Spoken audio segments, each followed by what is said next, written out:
The night sky is sprinkled with stars as red lanterns float gently, setting the scene for a festival filled with laughter and joy. Down below, a group of people dressed in traditional attire are caught up in laughter, sharing the light-hearted mood of the evening.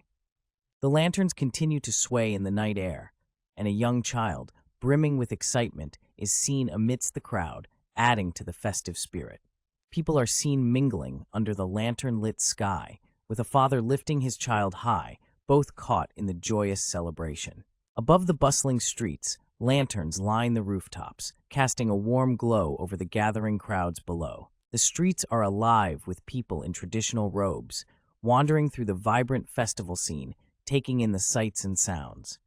The lanterns float higher, painting a beautiful scene against the night sky, as exclamations of wonder fill the air. Within the crowd, a man with a hefty mustache eagerly chomps down on a delicious stuffed bun, enjoying the festival's culinary delights. A close-up of the stuffed bun shows its savory filling as the man continues to indulge in his snack. Nearby, a group of people gather, their faces a mix of curiosity and concern, as they observe something unfold. Amidst a blinding array of stacked plates, someone wonders if eating so much could be a mortal danger. There is a feast fit for a king, and our mysterious eater seems to be the star of the show. What's going on with this guy? Between the towering plates, we spot a dish of colorful, delicious-looking food. But wait, the plot thickens as someone starts to question the spectacle before them. And why indeed? Suddenly, an intriguing thought bubbles up. Is the man actually crying while devouring such a hearty meal? He's got the whole tears of joy thing going on, and it's making everyone curious. The camera pans out to reveal our mysterious diner, a rotund figure with a blurred face, devouring a massive drumstick and some other delicacy with chopsticks. This guy's got style, even if we can't see his face. The focus shifts back to the meal itself, and we hear a thoughtful Clearly, someone's deep in thought about this Epicurean enigma. Cut to a scene where two characters are discussing the eater. It's hinted that the viewer might be seeing him for the first time, but this man is well known in Henan. Turns out, the feasting fellow is famous, not just for his eating habits, but for something else. The conversation suggests that his reputation is quite well established. A different character chimes in with a chuckle, suggesting that it's not the man's looks that earned him fame. Clearly, there's more to him than meets the eye. One of the characters reflects on the folly of judging by appearances. There is a lesson in there somewhere, wrapped up in a merchant's wisdom. Amidst a shower of golden coins and jewels, the narrative suggests the man performed an unprecedented feat. This is no under the twinkling stars of Henan, whispers fill the air about a legendary figure. This mysterious person managed to unite all the merchant unions, a feat that seems almost mythical. Two figures discuss this in awe, one of them revealing that the man behind this massive unification is none other than the Grand Merchant himself. The legend of the Grand Merchant who unified all the merchant unions in Henan spreads like wildfire, confirming the earlier whispers. This man isn't just a merchant, he's a force of nature in the world of trade. Enter Yongwarin, the Grand Merchant himself. With a top knot, stern eyebrows, and an aura of intensity, he appears determined, or perhaps distressed, as he faces the world. Yongwarin is spotted indulging in an enormous piece of meat, tearing into it with gusto. His attire is regal, adorned with a necklace of golden beads, signifying his wealth and status. But it seems his appetite is just as grand. Yongwarin, the man of the hour, is introduced as the formidable leader of the Sky-Ocean Merchant Union. His reputation precedes him, but so does his undeniable love for food. Suddenly, a commanding stop breaks the air. A finger is pointed, accusatory yet concerned, directed at Yongwarin. The drama unfolds as we get a glimpse of the person behind the voice. A voice of reason points out the obvious. Normal folks eat 3 meals a day, but Yongwarin, oh boy, is eating like the apocalypse is coming tomorrow. An unidentified woman, clearly exasperated, steps in with a fierce expression, finger pointed in judgment at Yongwarin. Her concern is palpable as she addresses his insatiable hunger. Her plea echoes in the room, begging Yongwarin to stop his relentless eating. Her words hint at disbelief, recalling his once handsome visage before his current gluttonous state. As the unidentified woman pulls at Yongwarin, trying to stop him from overindulging, she warns him of the consequences.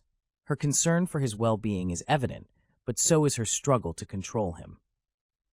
Yonghwaren's mind drifts to a memory, a haunting shadow that seems to fuel his excessive eating. There's a sense of dread as he recalls a nightmare from his past. Yonghwaren, enveloped in a dark aura, turns away, haunted by a memory that refuses to let go. This nightmare is the driving force behind his uncontrollable appetite. The unknown woman stands in a moment of reflection, her face blurred, yet showing determination. The scene opens with a dramatic confrontation on a grand balcony overlooking a glowing city. A mysterious figure, cloaked in shadow, reaches out towards a person in a blue robe. The tension is palpable, the air thick with the weight of unspoken words. Suddenly, the silence is broken by a fierce question, cutting through the tension like a knife. The cloaked figure is asked if they truly intend to continue living a life that leads only to death.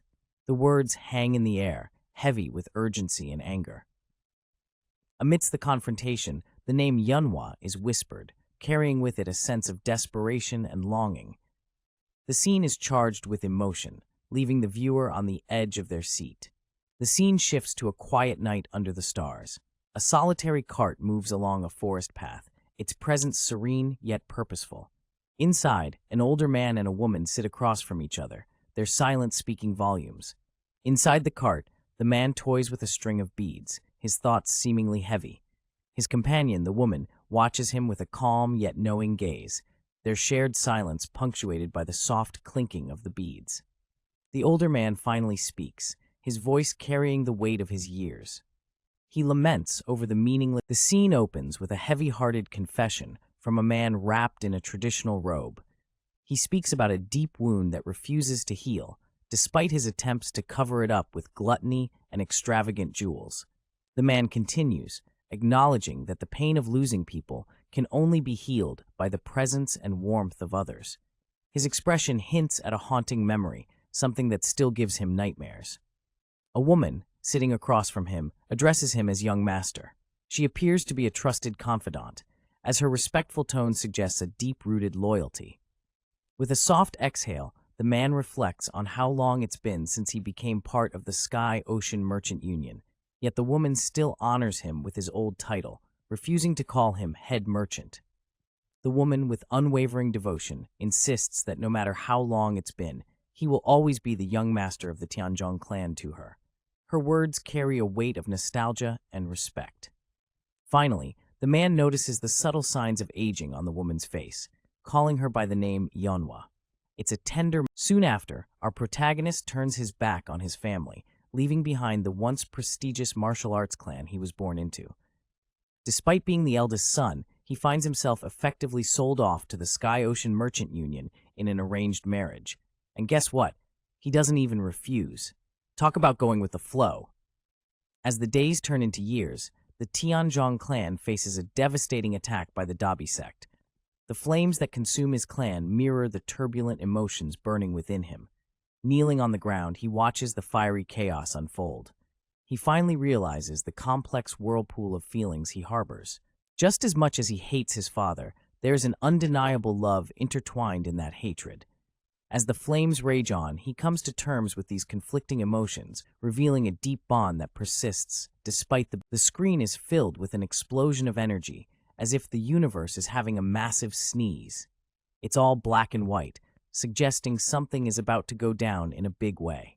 A dramatic gua cuts through the chaos like a rock star's guitar riff, sending shockwaves through the scene. The world seems to be vibrating with tension. Here's our mystery guy, rocking long dark hair in a white robe with a red sash, headbutting a statue like it's a stubborn vending machine that won't give him his snack. Blood sprays, adding a splash of color to the chaos. The screen darkens, punctuated by explosive sound effects, as if the universe just burped after a spicy meal. Flames dance across the bottom, creating an ominous backdrop. A young girl with short, reddish-brown hair and wide, terrified eyes, dressed in orange, yells, "Stop!" as she reaches out in desperation. Her plea hangs in the air like a desperate tweet. Up close, the mystery guy's hands are gripping the statue tightly. The girl's voice trembles as she warns, "Yeah, you're really going to die," adding a layer of tension thicker than Grandma's gravy. The plea, "Please stop it," echoes in the darkness, resonating with a desperation that could fill a void. The universe seems to hold its breath, waiting for a response. The scene pulls back to reveal the girl trying to support the staggering figure, standing on a deserted street in front of a temple gate. The sky's ominous hue reflects the gravity of the moment. The screen dips into a gradient fade, a visual pause in the chaos, like the calm before a storm or the silence before a sneeze. Trees blur past as a carriage speeds through a forest under a moonlit sky. It's like someone's late for the world's most intense dinner reservation. The sound of hoofbeats fills the air, like a drum solo from an over-enthusiastic band. The carriage barrels through the night, driven by urgency and mystery. A closer look at the speeding carriage reveals the driver, a figure in blue, urging the horses onward. The scene crackles with energy, hinting. The scene opens up with our character, a bit blurred but clearly determined, making a bold statement. "I will change from now on." It's like they just had a revelation or something, that moment when the light bulb goes off. Next, we see them continuing with their newfound resolve, saying they'll repair the relationship with their wife, and oh boy, even promising to lose that damn fat. Well, looks like someone's gearing up for a total makeover, both inside and out. Our determined friend reflects on having had plenty of time to grieve. Now, they're all about serving the family they have from now on. Talk about turning over a new leaf. Uh-oh, the mood shifts as we get a close-up of someone else, partially blurred, who seems to be in deep thought about how cold their wife might be. But hey, they chuckle it off, mentioning someone named Yunhwa, who they consider like family. Yunhwa, the ever-loyal companion, humbly responds, calling him young master. You can feel the respect and bond between these two, even if we can't see all their expressions clearly. As if the universe decided to test our character's resolve, something interrupts. The words, "I'll make sure to continue too," are abruptly cut off, and we see some intense action lines. Looks like chaos just crashed the party. Well, things just went from 0 to 100 real quick. Something's crashing or smashing, the action lines are going wild, and our previously calm setting is now a whirlwind of movement. Amidst the chaos, someone, possibly Yunhwa, is thrown into the mix. The blur and motion lines make it hard to catch, but it seems like they're caught in whatever's going down. More action lines, more chaos. It's like a storm hit the place, and everything's just flying everywhere. This isn't the change our character was talking about. Everything is upside down, literally. We see someone hanging in the air, caught in the chaos, with a shocked expression. The situation's gone haywire, and it's a wild ride. The action continues with more dramatic lines and crashes. It's like a scene from an action movie, where everything's just a blur of speed and noise. Amidst the chaos, a carriage is caught in the fray. Being slammed with a loud crash, someone is thrown through the air, screaming in pain. The setting is a dense forest, and things are about to get real messy. The scene shifts to show a figure plummeting towards the ground, and as they tumble, a string of beads falls alongside them, caught in the chaos. The sky is filled with the sound of something rushing, and the trees stand tall, seemingly indifferent to the commotion happening below. Another loud thud echoes, and the figure hits the ground with a heavy impact, letting out a pained The wind howls as another presence makes itself known, adding to the tension in the air. Something or someone is moving fast. A mysterious figure with long, flowing white hair sprints through the forest, leaving a trail of dust and determination behind. A blur of motion reveals an object flying through the air. It's unclear what it is, but it adds to the already chaotic scene. The white-haired figure slams into a tree, using it to halt their momentum. The impact sends shockwaves through the air. The character, hidden behind a blurred face, takes a brief pause, perhaps catching their breath or plotting their next move. Blood drips from the character's mouth onto their arm, signaling that the fight has taken a toll on their body. Despite the pain, they think to themselves, "My organs are in tatters." Not the most comforting thought, right? Out of nowhere, shadowy figures dash through the forest, closing in on the wounded warrior. The tension is rising. Summoning the strength, the white-haired character lets out a determined H as they brace for the incoming threat. Finally, we see the fierce resolve in their eyes. Bloodied but not beaten, this character is ready to take on whatever comes next. Boom! The scene erupts in crimson chaos as Korean characters explode across the page, setting the stage for some serious action. The voice of an unseen force booms with confidence, declaring, "I wouldn't be known as the demonic master," amidst the fiery backdrop. Things are getting heated as the shadowy figure stands amidst the chaos, adding a splash of mystery to the mix. Sounds of struggle echo through the air with a sharp ugh, signaling that someone might be in a bit of a pickle.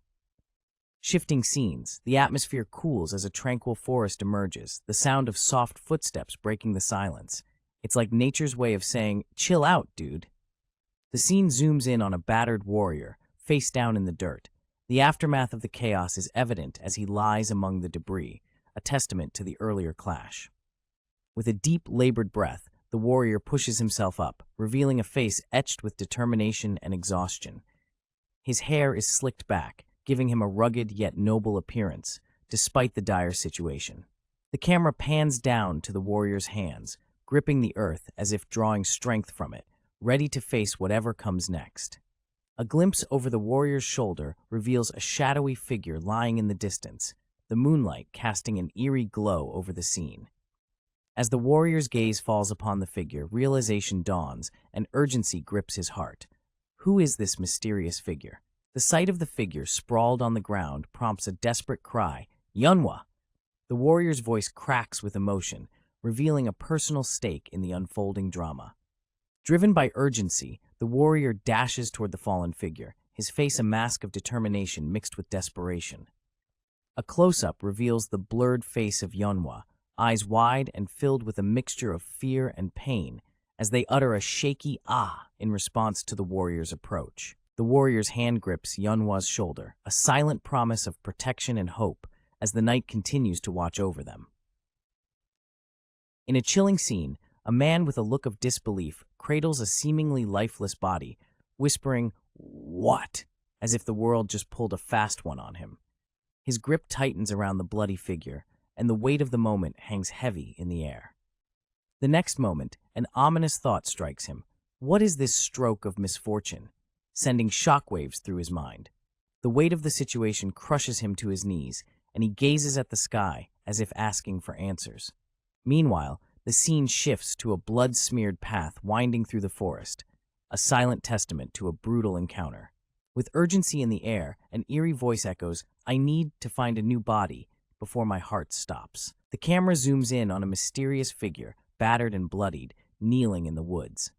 This white-haired stranger, with a face of desperation and resolve, is determined to survive by any means necessary. The figure mutters about needing to use a spirit possession technique, a last-ditch effort for salvation.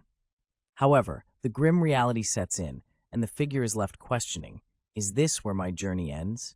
Suddenly, a voice interrupts, "Hey, old man," bringing a glimmer of hope or perhaps a new twist to his fate. The scene unfolds in a misty, ethereal forest where a brooding man with a slick ponytail and a face etched with anger confronts an unseen figure.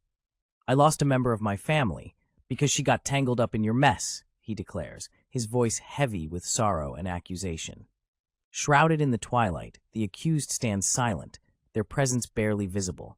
The air is thick with tension as the question, "Why did you have to fight here?" hangs unanswered, a testament to the chaos that has ensued. Desperation clings to the atmosphere as the bereaved man demands, "Say something." His voice echoes, a plea for acknowledgement amidst the turmoil that has shattered his world. With a blur of motion, the angry man seizes the other by the collar, dragging him into the moonlight. The face revealed is worn and battered, silver hair matted with blood, the marks of a warrior etched into his features. A cry of anguish pierces the night. "My family just died." His words are raw, an open wound laid bare. A murmur, almost lost in the wind, whispers, "You shouldn't." The old man, his face now visible, stares back defiantly despite the blood and bruises. His eyes, sharp and fierce, betray no fear. The question mark hangs in the air, a silent challenge. Suddenly, the focus shifts, zooming in on a pair of bloodied fingers. The crimson liquid drips ominously, a foreshadowing of the violence that is yet to come. With a swift motion, the hand clenches into a fist, energy crackling around it like a storm. The tension reaches a fever pitch, the promise of a devastating attack looming over the scene. The old warrior, his eyes burning with resolve, prepares to unleash his power. A fierce light surrounds him, his form a silhouette against the fiery backdrop of his unleashed fury. The opposing force, a man with a thick mustache and an expression of pure rage, braces himself. His face contorts in a mixture of anger and shock as the energy crackles around him. With a burst of speed, the mustached man charges forward, leaving trails of light in his wake. The force of his movement is palpable, the ground trembling beneath his feet. Amidst the chaos, the old man executes a precise move. "A pressure point attack?" the mustached man exclaims, disbelief written across his face as he is momentarily paralyzed. The scene concludes with the mustached man losing his footing, his body lifted off the ground by the force of the attack. The silent forest bears witness to the unfolding drama, as both men are caught in the throes of their fateful confrontation. The scene opens with a man crashing dramatically to the ground, the impact sending shockwaves through the earth. The poor guy's having a rough day, and from the looks of it, he's not exactly in control of his situation. Our unfortunate hero, still lying on the ground, realizes with growing dread, "My body won't move." His face, a picture of disbelief and frustration, paints 1,000 words. As he stares helplessly at his motionless hand, a voice, heavy with exhaustion, whispers, "You shouldn't treat an injured old man like that." Enter the old man, looking like he just stepped out of a legendary saga, with long white hair and a mustache that could rival any martial arts master. The old man, bloodied yet dignified, stands tall amidst the chaos, lamenting, "Treat an injured old man like that," clearly not impressed with the current state of affairs. As our hero lies on the ground, he can only manage a weak "ah" as the weight of his predicament sinks in. Realization hits him like a ton of bricks. I knew he was a martial artist. The regret is palpable as he acknowledges the skills of the man he confronted. With a heavy heart, he admits, "But I lost my temper." A classic case of "oops, my bad," as he reflects on his hasty decisions. And then, in a moment of pure candidness, he just lets it out, "Shit," because sometimes no other word can capture the gravity of the situation. Meanwhile, the old man muses aloud, "As it's my last time using the spirit possession technique, I wanted a young and talented body so I could live a long life." Talk about having some serious life goals.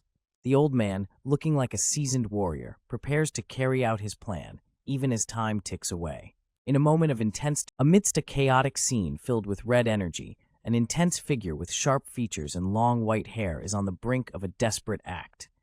He seems unfazed by the concept of inhabiting a less-than-ideal vessel, even if it's metaphorically referred to as a pig.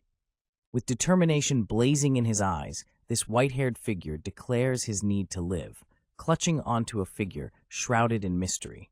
Red energy crackles and surges, the air thick with anticipation of the impending transfer.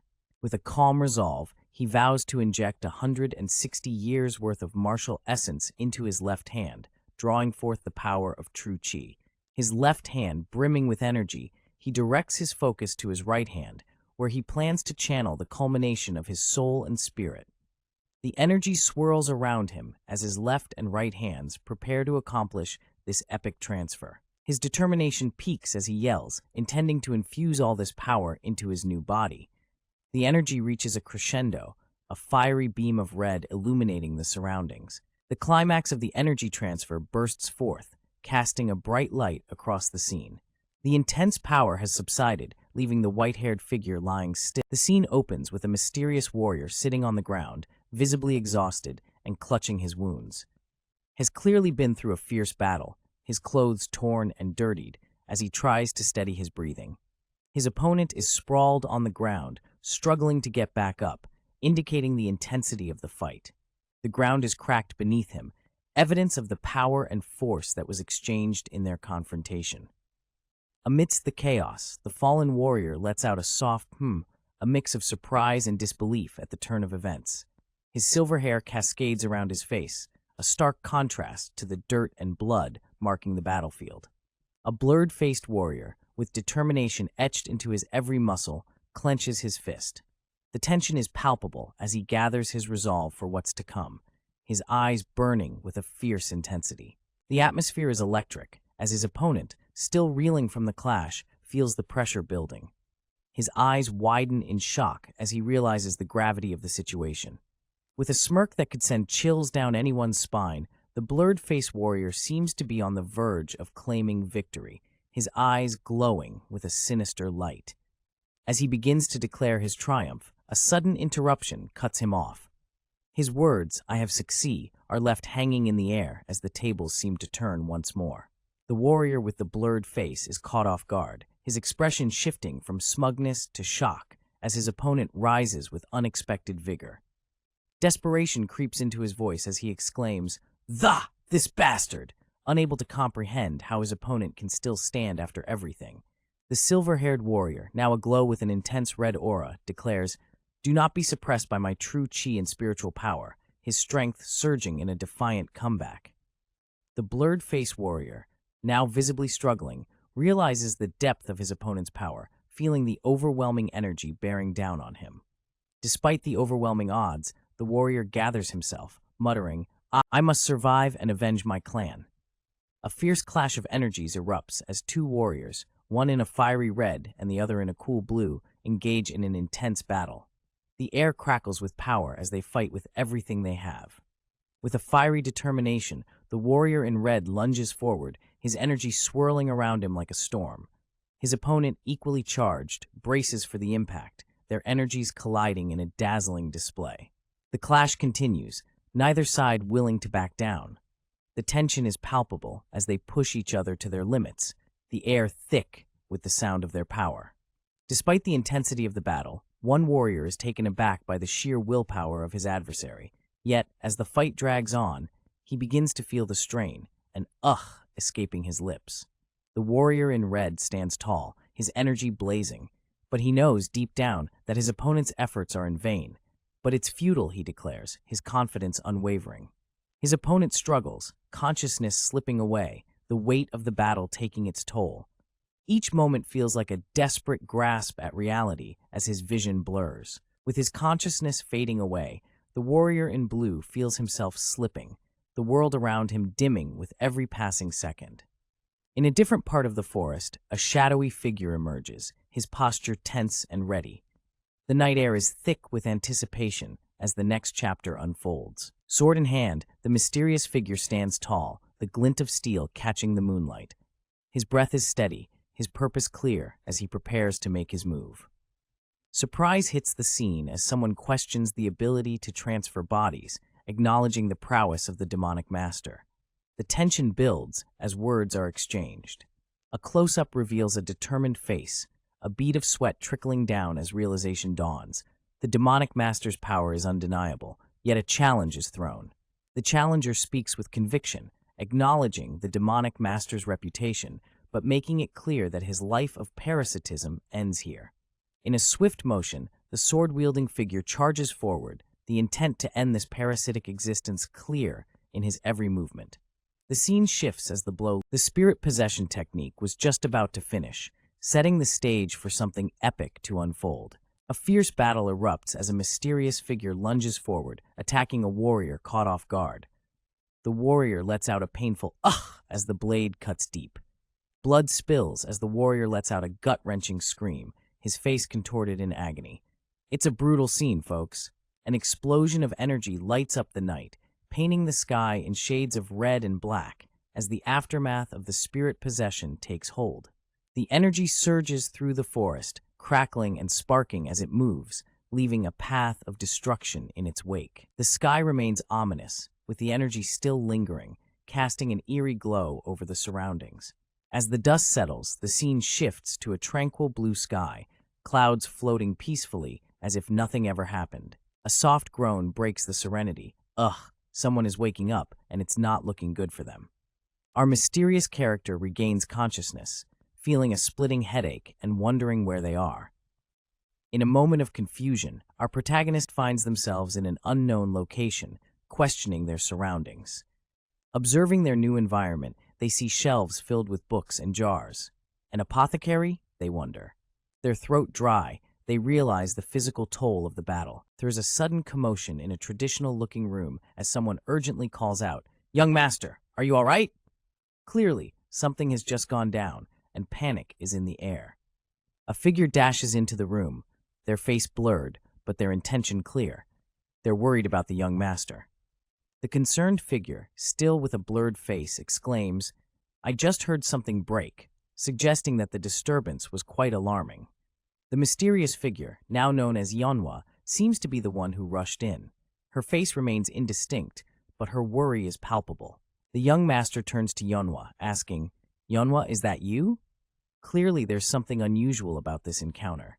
The young master, with a puzzled expression, grips Yeonhwa by the shoulders and asks, "How did you become younger?" This question adds a layer of mystery to the unfolding events. Yeonhwa gently inquires, "Young master, did you have another nightmare?"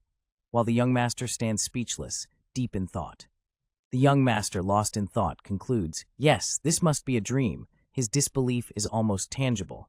Suddenly, the young master steps on something sharp, wincing in pain with an "ah!" His foot meets broken shards, a painful reminder of reality. Yeonhwa, concerned, questions, "Young master, why did you step on that barefoot?" Meanwhile, the young master questions the lack of pain, hinting at the surreal nature of his experience. The young master stands, foot bleeding, looking bewildered. His face is blurred, but his confusion is with wide golden eyes and a mane of flowing dark hair. Our protagonist seems to have stumbled upon a crucial realization. The words "could it be" escape his lips, indicating a moment of shocking clarity. The tension rises as his eyes widen in alarm, hinting at an unexpected revelation or threat. Amidst this suspense, two figures are seen dashing through a traditional courtyard. One of them, worried, calls out, "Young master, you shouldn't move around with a wounded foot," as they hustle past a serene row of trees.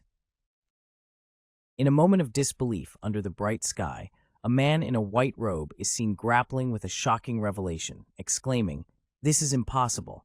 His long black hair flows as he processes the weight of this unexpected moment. A mysterious figure, face blurred, stands nearby in a traditional robe, adding to the tension surrounding the unfolding drama. The scene suddenly shifts to a dark, ominous atmosphere as the man questions, "Why is this?" with increasing desperation, indicating a deeper mystery and distress. The darkness deepens, suggesting something ominous is unfolding, heightening the suspense of the moment. Though his face is obscured, the man's posture shows distress, clutching his head as if struggling to comprehend the magnitude of what's happening. A sudden loud crash echoes through the scene, and the man appears to collapse, overwhelmed by the gravity of the situation. The scene fades to black, leaving viewers hanging in suspense as the dramatic tension reaches a peak. The setting transitions back to a serene environment, with a stone statue standing in peaceful solitude amidst the unfolding chaos. A delicate hand reaches out, trembling slightly, as if trying to grasp something intangible, hinting at a new beginning or realization. A young girl with wide, curious eyes calls out Yeonhwa, breaking the tension with her innocent gaze.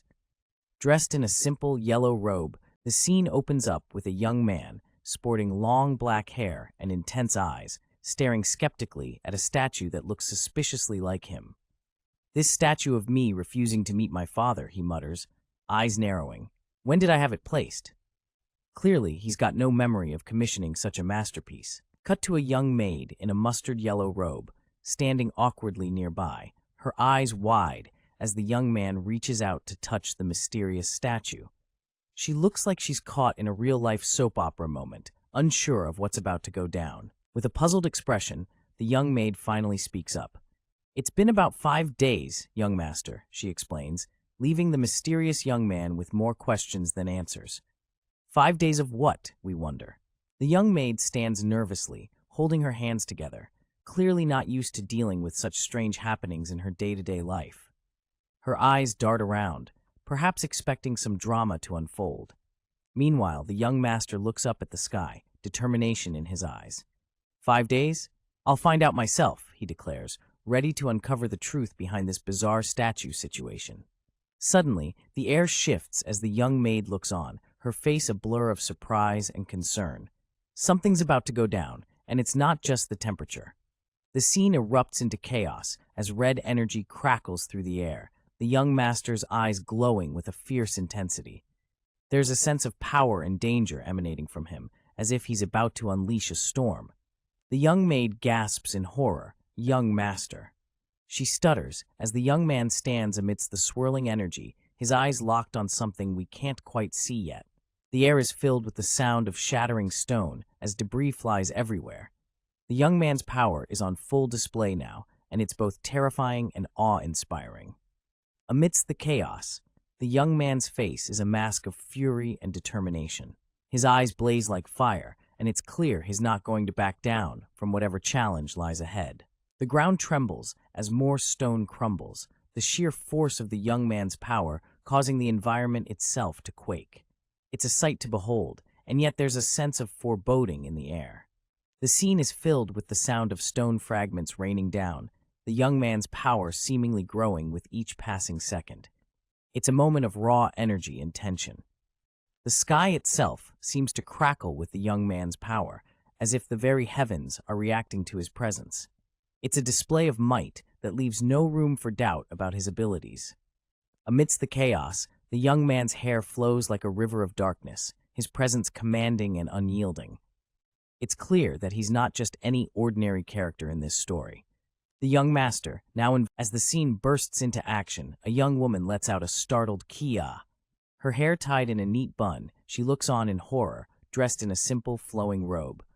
The sky is a bright blue with fluffy clouds, but something has gone terribly wrong. A figure in white sprawls on the ground, surrounded by shattered pieces. The girl gasps, "Young master?" Clearly, this is someone of importance, and the situation is dire. The traditional architecture in the background suggests a historical setting. Blood drips ominously as a voice echoes in disbelief. This is no dream. The sharp teeth and intense blood-streaked face suggest a fierce determination or perhaps a terrifying transformation. I don't know how, but I'm back in the past. The realization hits hard. Our character is clearly grappling with a temporal twist, and the stakes are higher than ever. The sight of a broken statue triggers a poignant memory. The character seems to be piecing together a puzzle, with every shard of stone telling a story. I have 3 years. The thought hangs heavy in the air. It's not just time, it's a countdown to an inevitable doom that must be averted. A blurred figure looms, adding an air of mystery and impending doom. The clock is ticking, and the clan's fate is at stake. The ground is littered with shattered stone, blood, and remnants of what was once whole. The blurred figure stands amidst the chaos, a silent witness to the destruction. Amidst the rubble and a gathering crowd, whispers fill the air. There's a sense of urgency and disbelief as people try to understand the unfolding events. A young onlooker, clearly shocked, watches as the realization dawns. The determination in the air is palpable. I will. The vow is clear. I will protect my people and the Tianzhong clan. The commitment is strong, the resolve unbreakable. The face remains blurred, but the message is loud and clear. The character's determination is unwavering, their mission set in stone. The final declaration is made. At all costs. The stakes couldn't be higher, the resolve couldn't. So, picture this. Majestic mountains reaching for the sky, their peaks piercing the clouds. The Tianzhong clan, residing near these Henan Tianzhong mountains, was the stuff of legends in the martial arts world. With time, several households sprang up, naming themselves after the mountain like a bunch of superfans. But then, the Yong clan came in and said, "Let's make this official," and unified them all. The people of Henan, with much admiration, called them the Tianzhong Yong clan, a name that echoed through the valleys like a catchy tune. Check out this fierce dragon. Those who remember the good old days can't help but rave about the clan's glory. However, all good things must come to an end, and the Tianzhong Yong clan's fame plummeted, leaving them as just the Tianzhong clan. The once mighty Tianzhong clan is now just a shadow of its former self, clinging to the past like your grandma's old photo albums. A man, possibly reminiscing or just in need of a caffeine fix, sips his tea, pondering the last 30 years. And here's the kicker. Despite having a legendary figure like Elder Yong Gosong, the supreme dragon of Henan, the clan hasn't attracted any expert martial artists. Meet Yong Biang, the current clan head, with a face hidden like a secret. But his attire suggests a man of stature and tradition. Under the serene canopy of trees, 2 figures sit at a stone table. The atmosphere is thick with nostalgia as one of them, dressed in elegant traditional garments, laments the clan's faded glory. describing it as nothing more than a shadow of its former self. As the conversation drifts to the colorful blooms at their feet, they can't help but acknowledge the sad truth that their clan is a mere shell of its past. It's like admitting you're the weakest link in a reality show. Painful, but necessary. The duo's conversation takes a hopeful turn as they pin their aspirations on Hwarin, hoping Hell be the guiding star, leading them to a brighter tomorrow. It's a classic, Hez our only hope moment, straight out of a space opera. As tea is poured, the air grows heavier with unsaid words. One of them hints at the elephant in the room, a mutual acquaintance's burning animosity toward them. With a resigned sigh, the other admits that the hatred they face is likely deserved, a bitter pill to swallow. Turns out, a hasty remarriage after the death of a loved one can stir up quite the drama. A gentle voice suggests patience might be the key. Perhaps, with time, the bitter feelings will mellow out, like that sweater you accidentally shrunk in the wash. Despite the patience pep talk, one character reflects that time has only widened the gulf between them and their adversary. It's like trying to bridge a canyon with a toothpick. Taking a stroll down memory lane, they recall a bizarre encounter from 5 days ago. During a visit, the other party had placed a statue in the garden and asked them to pretend it was him. Talk about stone-cold distancing. The camera pans to the face of the storyteller, whose expression is a blend of confusion and exasperation. It's a mood we all know too well. When life throws you curveballs you didn't even see coming. A character is seen apologizing for complaining too much when suddenly someone calls out to the Sea Clan head in a hurried manner, causing them to take off running with urgency. A swift transition shows the character racing through a lush garden, their feet a blur as they move with determination. Sunlight filters through a canopy of green leaves, offering a moment of calm before the storm. Sitting at a garden table, two figures are startled by the arrival of a young boy who pants heavily, trying to catch his breath as he calls out to Yeonhwa. The tension rises as the young boy tries to speak, but his words falter under the weight of his emotions. Young Master Hwarin, he suddenly. The boy's face is flushed with tears, his eyes wide with fear and distress as he struggles to convey the urgency of his message. A voice cuts through the tension, commanding the boy to stop crying and articulate the issue clearly. Finally, the young boy manages to blurt out the troubling news. Young Master Hwarin hurt himself and is unconscious. A dramatic reaction ensues from a figure in an elegant robe, exclaiming "What?" in shock and disbelief. A blank page, possibly symbolizing a moment of suspense as the gravity of the situation sinks in. The title appears with bold calligraphy, setting the stage for the events to unfold. Another blank space, leaving viewers in anticipation of what's next in this unfolding drama. The morning sun peeks through the windows, casting a gentle glow across a beautifully furnished room. It's the kind of peaceful scene that makes you want to hit the snooze button just one more time. A close-up reveals a person stirring in their sleep, letting out a soft as they snuggle deeper into their pillow. This is the universal sound of someone who is not ready to face the day just yet. The dream seems to take a turn as their brows furrow, and a shadow of concern crosses their face. Whatever's happening in dreamland, it sure ain't a walk in the park. Suddenly, we're whisked away from the room to the wide open sky, where the sound of rushing water fills the air. It's as if the dream is cascading into reality. The view widens to reveal a breathtaking waterfall, its waters crashing into a serene pool below. Nature's own chill-out zone, perfect for a morning dip or a bit of soul-searching. Enter Hwarin, who seems to have taken a liking to this watery paradise. As a voice calls out to them, the playful banter suggests this isn't their first rodeo at the falls. Hwarin's enthusiastic "yeah" confirms their love for the waterfall's thrills. Meanwhile, a figure in red watches over them, perhaps with a mix of amusement and mild concern. A laugh echoes as Hwarin marvels at the bounty of koi fish in the clear waters. It's like an impromptu aquarium visit, minus the entrance fee. A triumphant shout, "Mother, look!" erupts as Hwarin proudly displays a massive catch. The fish is almost comically oversized, flapping around like it's auditioning for a splashy movie role. The excitement builds as Hwarin clutches their prize, their eyes alight with joy and a hint of mischief. This is a memory in the making. In a dramatic twist, Hwarin's gaze shifts and the mood suddenly changes.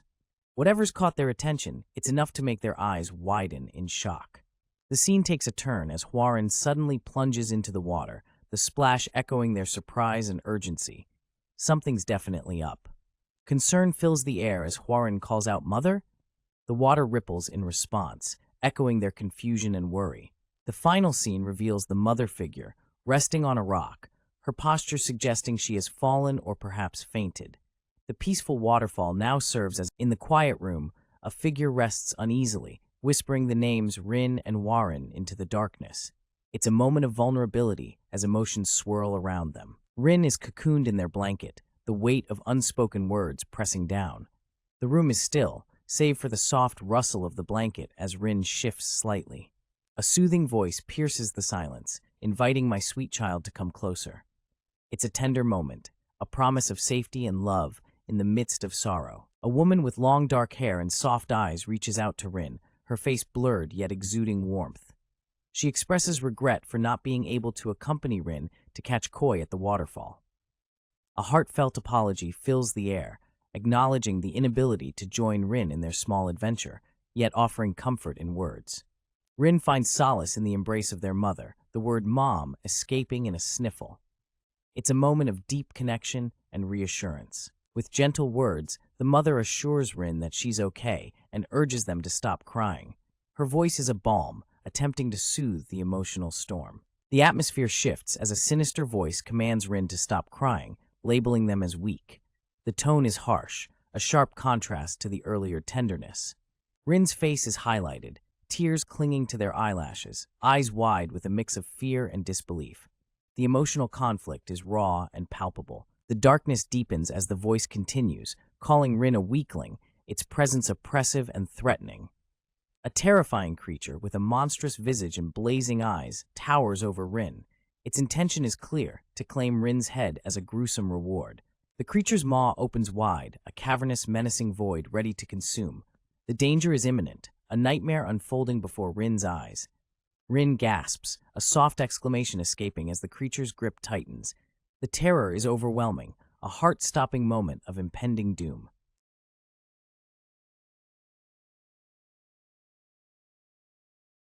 The scene opens with an enigmatic swirl of action, and bam! A loud scream of "ah!" fills the air, catching us off guard.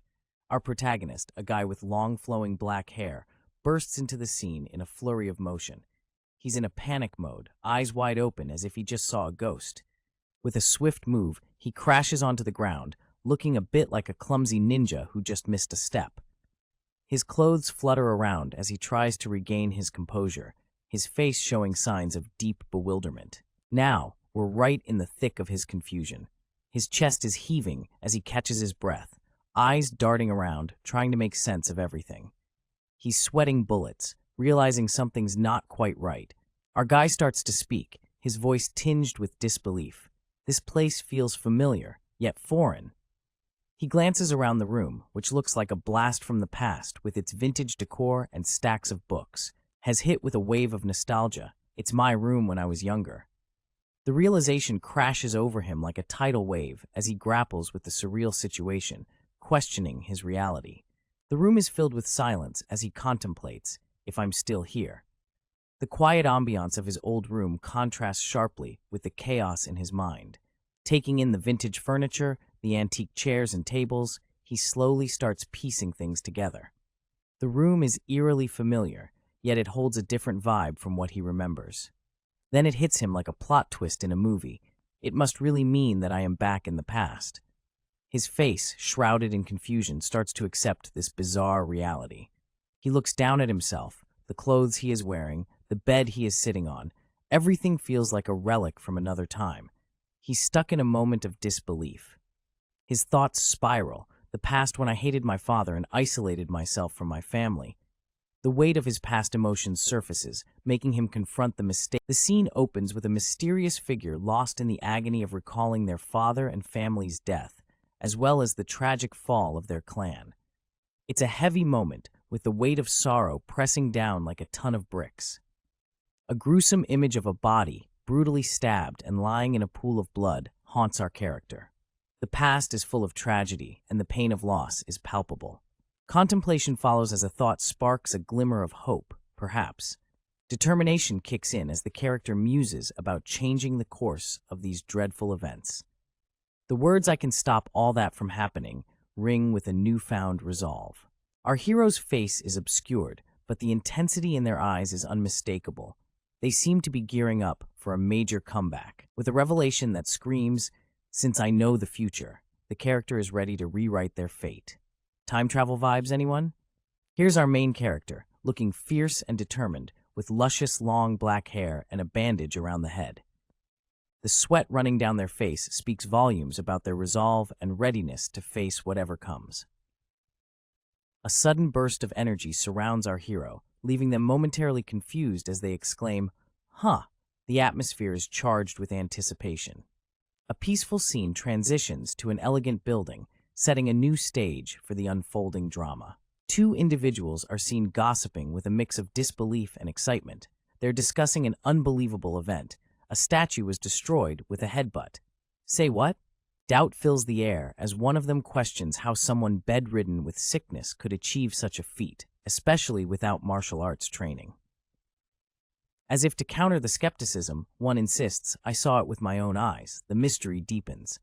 Enter our hero, making a dramatic entrance with arms wide open, unleashing a powerful aura that stops everyone in their tracks. Wide-eyed and jaws dropped, the scene is electric with tension as our protagonist struggles under an intense, unseen weight. With a pained expression and a gasp, they exclaim, "It's too much!" Clearly, something big is going down, and it's not looking good. Still caught in the throes of this mysterious burden, they mutter that this isn't good. Panic is setting in, and the urgency is palpable. A moment of introspection hits them.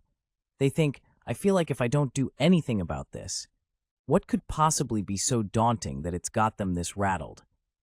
A sudden realization dawns. I might do something I should not. With that, the scene shifts, leaving us hanging on the edge of our seats. Enter the sprinting young master, tearing down the path like he's running from a ghost.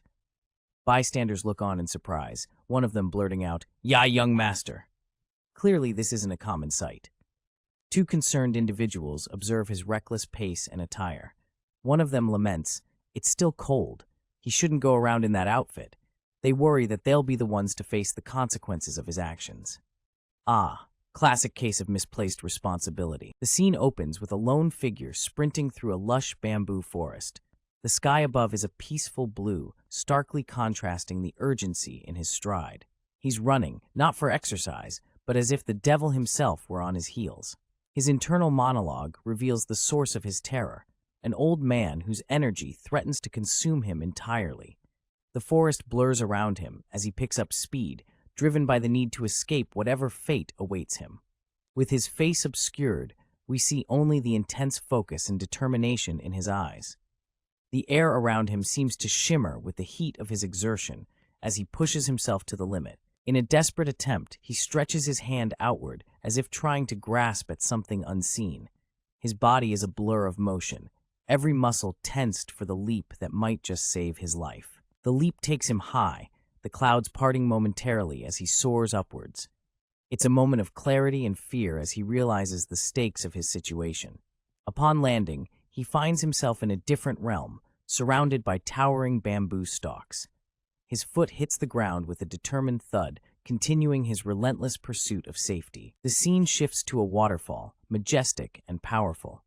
Without hesitation, he dives into the cascading water, the sound of the splash echoing through the air. Submerged, he's momentarily enveloped by the cool embrace of the water, a brief respite from the turmoil above. But even here, he can't linger, for the danger is ever present. Emerging from the depths, he breaks the surface with a gasp, water cascading off him like a second skin. The world around him is blurred with mist and uncertainty. The water parts around him as he stands, his drenched form a silhouette of defiance against the forces pursuing him. He's caught between the elements, but determined to survive. With a weary exhale, he finally takes a moment to regroup. The world settles into a tense calm, the immediate threat seemingly at bay, but he knows it's only a matter of time. His thoughts are a jumble, but clarity cuts. The scene opens with a dramatic revelation. Someone has just been saved, and the tension is palpable. The hair of the person reveals it's none other than Hwarin. There's a brief moment of relief as a soft laughter escapes, breaking the intensity. A name is called out, Hwarin. The urgency in the voice hints at a deep connection between the characters. The blurred face adds mystery, but the bond is clear as day. Golden eyes widen in surprise, catching the viewer off guard. Who could this be looking at Hwarin with such intensity? The suspense is killing us. A bright and sunny sky lightens the mood, but an exclamation mark hints that something big is about to happen. What could it be? A man, likely a father figure, is seen sprinting through a bamboo forest towards Hwarin. The urgency in his stride suggests he's got something important to say. Standing by the water, the figure whispers, "Father." The hesitation in their voice suggests a complex relationship. Is this a reunion or a confrontation? With water splashing dramatically, the father figure demands to know what Hwarin is doing. His tone is a mix of concern and frustration, typical dad vibes. Water ripples and silence fills the air, leaving space for unspoken words. The tension is thicker than a bowl of oatmeal. The father figure confesses, "I know you hate me," revealing a chasm between them. His concern about the cold day suggests he's worried for Hwarin's safety. A touching moment of connection as the father figure tenderly holds Hwarin's head. Silence speaks louder than words here. Hwarin's voice breaks through, expressing a longing for their father. The question about the father's forehead hints at past. In the quiet ambience, a character ponders the idea of showing affection, concerned that it might seem out of place if done too abruptly. With hesitation, the character's hand retreats, underscoring the internal conflict about expressing emotions openly. A resolution forms in the character's mind, deciding to take things slow and build a relationship naturally. Determined to bridge the gap, the character plans to get closer naturally, step by step. Amidst a serene bamboo backdrop, the decision to proceed slowly solidifies, adding a touch of calm before the storm. In a splash of emotions, two figures embrace in water, an unexpected reunion filled with warmth and a hint of drama. The scene softens as the words "father" break the silence, suggesting a heartfelt revelation about to unfold. With emotions running high, the phrase "I'm back" echoes, signaling a significant return and the mending of bonds. Onlookers witness the touching reunion, a scene that feels almost surreal amidst the tranquil surroundings. Hope floats in the air as one character wishes this moment to be eternal, a dream never to end. A blank canvas of emotions takes over, leaving room for reflection and the weight of the moment. As time passes, the narrative takes a leap forward by 3 months, hinting at changes and new beginnings. Serenity captures the scene, with two figures peacefully fishing on a dock, a testament to time healing. Amidst a chuckle, someone is feeling quite confident about winning a bet. Who doesn't love a bit of friendly competition, right? In the next scene, we meet Yong Ki-jung, the younger half-brother of young Hwarin, who playfully jabs, asking if the person next to him has spent their entire life fishing. It's all in good fun. Reflecting on the past 3 months, our narrator shares how these days have brought them closer to their family, a rare, touching moment that life sometimes offers. Back in the day, things were different. Our narrator never spoke to Ki-jung, who, while learning the clan's secret martial arts technique, suffered from chi blockage, which rendered him unable to do much. This unfortunate event led the Tianzhong clan to lose its influence, becoming just a branch of the mighty Yuchi clan. Talk about a fall from grace. The narrator recalls how they were already part of the Sky Ocean Merchant Union, marrying into it, but was too busy to notice their family's woes. By the time the news reached them, it was too late to lend a helping hand. A classic case of you snooze, you lose in the family drama department. Now, back to the present, a concern is raised about young Hwarin stopping the medicines they've been taking. Jokingly, it turns out those meds were responsible for some unwanted weight gain, a relatable struggle. Someone quips, "When were you ever fat?" adding fuel to the comedic fire. Realizing the slip-up, the speaker quickly backtracks, claiming they meant they might become fat. Classic save attempt. The mood lightens as Ki-jung admits, "Anyway, I like how you have been lately," showing that despite the teasing, there's genuine affection. A glimpse of casual relax. "You've been giving me allowances by using bets as excuses. I win, right, Hwarin?" A sly grin accompanies these words as the speaker calls out Huaren for his not-so-subtle generosity masked as gambling wins. Ah! Our hero, faced with 2 baskets of fish, lets out a groan. Clearly, this wasn't the outcome they were hoping for. Or maybe it was the weight of the fish, or perhaps the weight on their wallet. Ugh, my money. Humph, I can't lose again. The lamentation of lost wealth echoes as our poor protagonist comes to terms with yet another defeat. Fish fly through the air, adding to the comedic chaos. The stakes might not be high, but the fish sure are. As fish rain down, the competitors are caught off guard, sending one tumbling backward. It's a fishy mess, but the laughter is real. Why, you're cheating? I've got a really big fish right here. Accusations of foul play spice up the contest, but does anyone really mind when there's a fish that big involved? Ooh-wah! Our blurred-faced character is launched into the air. It's as if this was a scene straight out of a comedy show. With a heroic leap, one of the characters takes a dive, aiming for the water below. It's like a scene out of an action movie, but with an unexpected splash. The water ripples as someone hits the surface. The splash speaks louder than words. I wasn't aware previously that he is such a bright kid. Laughter fills the air, and a realization dawns on one character about the other's cleverness. The 2 characters find themselves in the water, sharing a moment of unexpected camaraderie. They might be wet, but their spirits are anything but dampened. I put too heavy of a burden on him. A moment of introspection for one of the characters as they reflect on the pressures they've placed on the other. I'm sorry, Kajung. Under the shade of trees, an apology is offered. It's a heartfelt moment marking the end of their playful antics. The 2 walk away together, their bond strengthened by the day's events. The scene is set with a close-up of a determined warrior, huffing and puffing like has just run a marathon. But nope, it's just the warm-up. He's out here, under the vast blue sky, showing off those chiseled shoulders and flowing dark locks that scream main character energy. The camera pans down and we see him in full action, pushing his limits with push-ups. His muscles are as sharp as his focus. He muses, I have been spending my days working out. Clearly, this dude's not skipping arm day. Before he can unleash his martial arts prowess, he knows he needs to be in top form. Before starting on martial arts training, he thinks, I have to make sure that I am fit enough. A quick pivot to the side, and has on his back, sweating it out with sit-ups. No pain, no gain, right? The determination is real as he gears up for the next phase of his training. While he's hustling, his mind drifts to a concern. I was sometimes worried that the old man's energy might do something to me again, he reflects.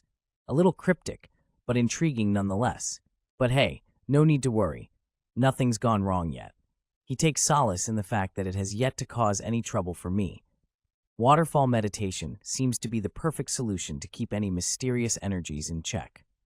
A serene landscape unfolds as he's found a spot under a waterfall, meditating like it's his full-time job. I have developed a habit of meditating underneath the waterfall every morning, he reveals. As the scene shifts, we catch a glimpse of him emerging from the waterfall, water cascading down his robes. He looks like a mix between a monk and a rock star. Something's caught his attention. Enter Seolan as a gentle voice calls out to him. Who's this new player in our story? A new character steps into the spotlight. Yong Solan, the younger half-sister of Yong Hwaran. With her delicate attire and presence, she lights up the scene like a cherry blossom in bloom. Seolan, looking all innocent and graceful, is told by our protagonist, I told you that you don't have to do this. I said that I had never talked to Kajung in my past life, but I was mean to Solan a few times despite how nice she is. She's always been active and friendly. She loves to attend events, like fireworks, and she used to offer to take me with her. However, whenever she offered, I would... Brother, would you like to go to the festival I mentioned? Hey, are you kidding me right now? Do I look like I have the time to play with you? Don't ever ask me something like that again.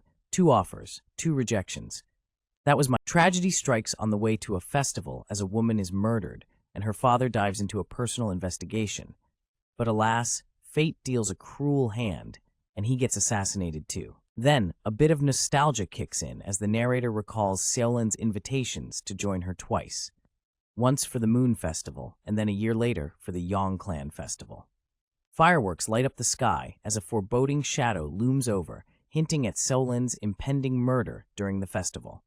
An abstract splash of black and white signals a shift in time or mood, leaving us with an ominous feeling. A character calls out to Seolan, setting a scene in what seems to be a serene garden. This character has long dark hair and wears traditional clothes, possibly hinting at a historical setting. Seolan, dressed in a beautiful pink hanbok, is asked if she mentioned that the moon festival was today. Her face is blurred, leaving an air of mystery about her identity. A burst of orange light signifies perhaps a sudden realization or an emotional highlight. The blurred figure of Seolan expresses surprise, thinking someone had forgotten about an event. Her delicate hairpin and attire add to her enigmatic allure. Seolan's voice rings with hopeful excitement as she asks if someone will indeed accompany her. The scene opens in a picturesque bamboo forest where a mysterious character with striking long dark hair confidently responds with Thor. Of course, his demeanor is calm and assured, setting the stage for what's to come. But hold up, is that a sleeve tear we see? Yup, things just got real. As if sleeve mishaps weren't enough, the conversation takes a lighthearted turn. On that note, should we go shopping for you? Someone suggests. The response is immediate and excited. Yay! Let's go right now. A little retail therapy, anyone? Then, the narrative shifts into deep thoughts. This is another precious opportunity I have at living, echoes in a moment of reflection.